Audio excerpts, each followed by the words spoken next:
Today we're going to learn all about an impossible dream to build Ireland's first ever airplane right here in Portlaoise, which also led to an impossible dream to get across the Atlantic from east to west. So let's meet the people who brought it back here to Portlaoise and learn all about the Portlaoise Plane.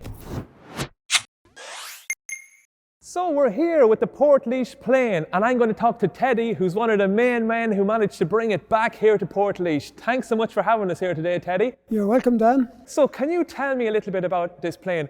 Who built it and how did it end up to be here?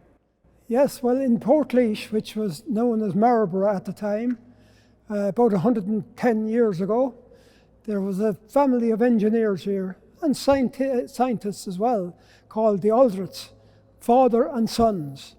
And they were innovators in a big way.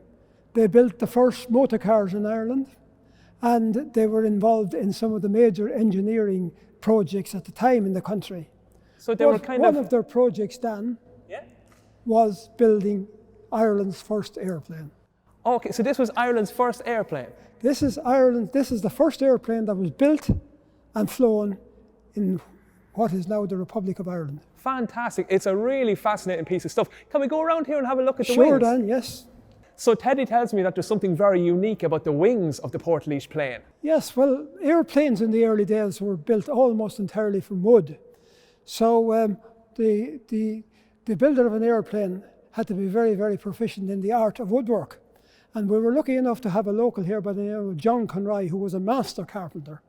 And he helped in the construction of the main parts of the airplane, which are the wings and the fuselage. Now the wood for the wings came from the locality.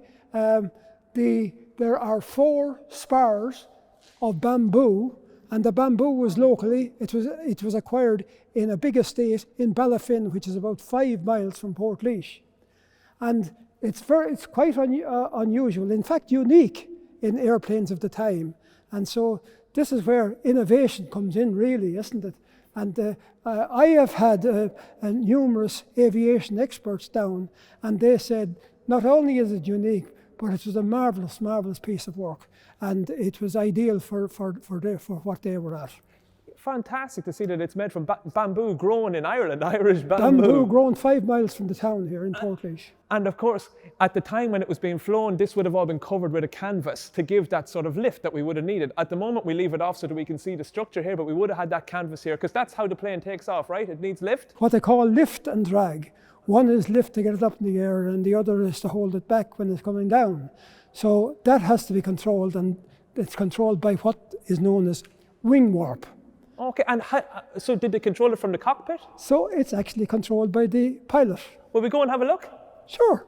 Teddy's after letting me sit in the pilot's seat of the Portlaoise Plane. Can you believe it?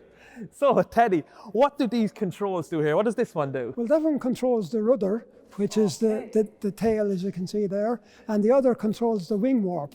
It controls the wings' slight movement up and down. Okay, and isn't that like, I've heard that if you look at modern planes, when you're taking off, you'll see these little bits at the back going up and down as you're taking off? It's exactly a model of modern aircraft. Okay, but they didn't have that. So you pull this and you literally bend the wings into the shape you need to take off. And they were the only 2 controls they had. Perfect. And so the propeller gives us the propeller gives you the thrust, and the propeller is worked from the motor, the engine. And you'll see the engine perhaps later. Okay, well, I'm looking here. I don't see an engine. Is this the engine? No, certainly not. That's where the fuel was put. Okay, that's where the fuel was stored. Fuel Perfect. box. Yeah, well, will we go and have a look at the engine, so? Sure, I think it's a good idea. Perfect. So we're down in the engine room here. Teddy's after sending me down to meet Alan, who's going to tell me all about the engine. Dan, how's it going? Not too bad at all, Alan, yourself. So if we want to fly a plane, not only do we need the physical structure of the plane, we need an engine. So can you tell me how this engine worked? Yeah, well, this is a working model of the original engine that was built by the Aldrets back in 1909. It's a 3-cylinder inline petrol engine, water-cooled. Okay. And it was redesigned using the Wright brothers design and what we knew from the description in Teddy Fennelly's book. Okay. So a fella called Tim Costello from Dublin was heavily involved in it, and we got it rebuilt in the States a guy called Kip Lankenau, who was expert in rebuilding old airplanes and engines, helped us reconstruct it as closely as possible to the original. Fantastic. And I've heard as well that there was something involved in the flight of this. So when the plane flew, I'm told it nosedived fairly quickly afterwards. But I heard that there was someone who did some simulations with the engine and they were able to figure something out. What was that? So, yeah, we had a guy from Queen's University, Belfast, involved in the project. And he came down, took all the measurements of the plane and the weight. He put it into a flight simulator, which they have in Queen's University, Belfast.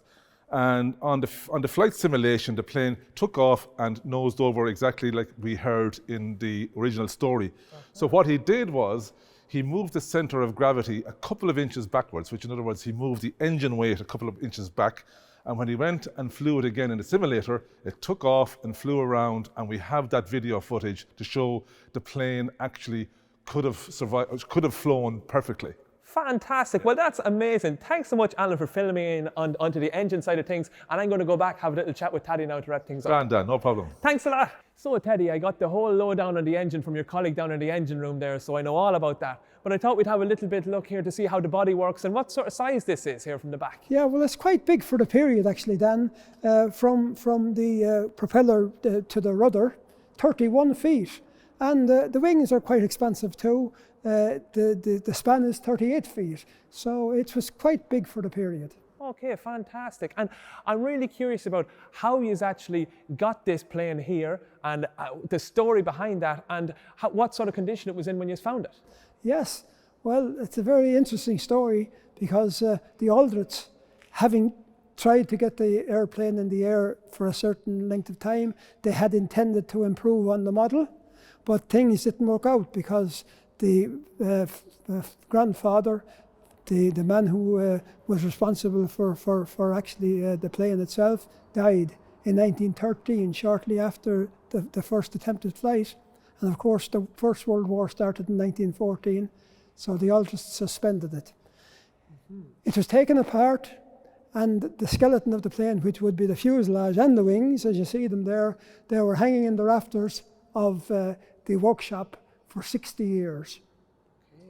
Until a museum owner and private collector from England came, bought the skeleton and brought it back to his museum in England, near Brighton, where it was for the next 40 years. Okay. So when we rediscovered exactly where the plane was, Alan and myself made contact with the owner.